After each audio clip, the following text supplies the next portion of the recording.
All right, hello grade 3. All right, it's time for our science experiments.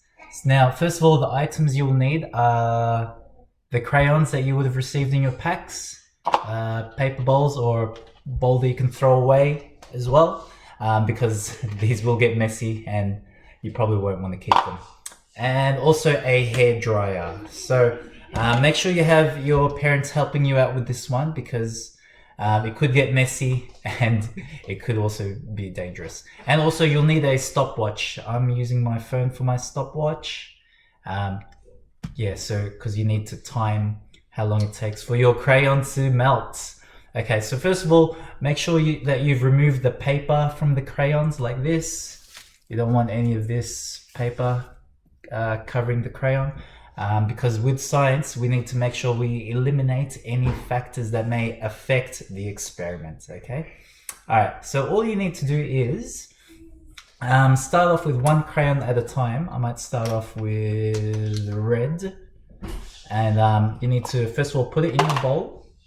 And then get your hair dryer and try to hold it roughly about the same distance. So maybe at the top of the bowl. And then turn it on.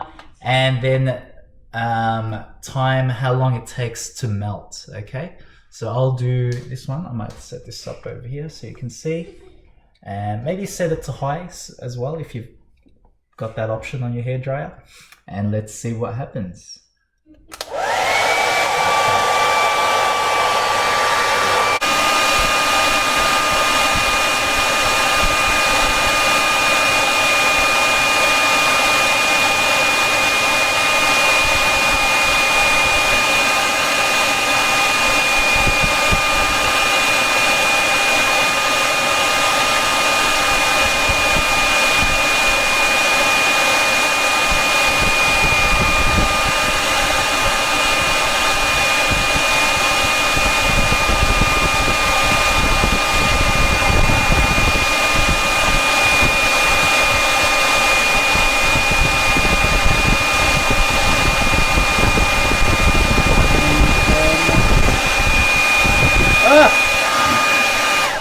All right, once you get that to that level, that's pretty much melted. So I'll stop my timer. 3 minutes and 30 seconds. I'll write my results on the next page of the booklet. Let me see them. And repeat that again with the other colors and check the difference with the results and then come up with your conclusion. Okay? Yes, I recommend that you do definitely get your parents' help because otherwise you might make a mess, kind of like what I've done here. Ugh, it's all over my computer as well. All right, now we're going to try with the yellow crayon. I've already set it up there. Now it helps if you put the hairdryer kind of like on the side of the bowl so the bowl doesn't fly away everywhere. All right, let's see how this one goes. Oh, don't forget to start the timer as well. And let's go.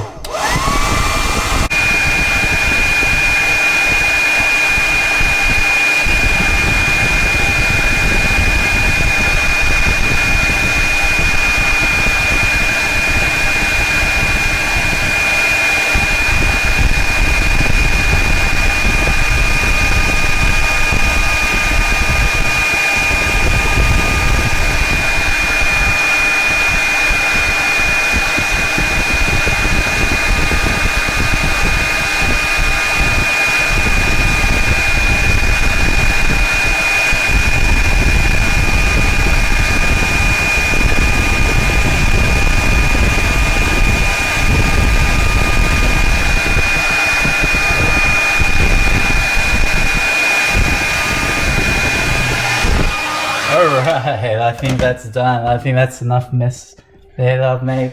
Alright, and let's check the results.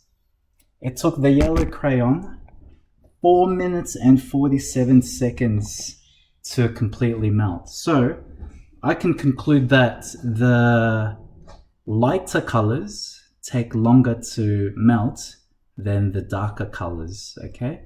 And the reason for that is because the darker the color, the better of a heat conductor it is. So for example, I used to drive a black car And I remember whenever during the summertime, that black car would get really hot really quickly. Okay, whereas now I drive around a white car, and because it's a brighter color, it tends to reflect the sun rays more than the black car. Whereas the black car actually absorbs more heat a lot quicker than lighter colors. Okay, so that's one thing we can conclude after today's experiment, that darker colors tend to absorb more heat, whereas lighter colors tend to reflect a bit more heat and absorb it a lot slower.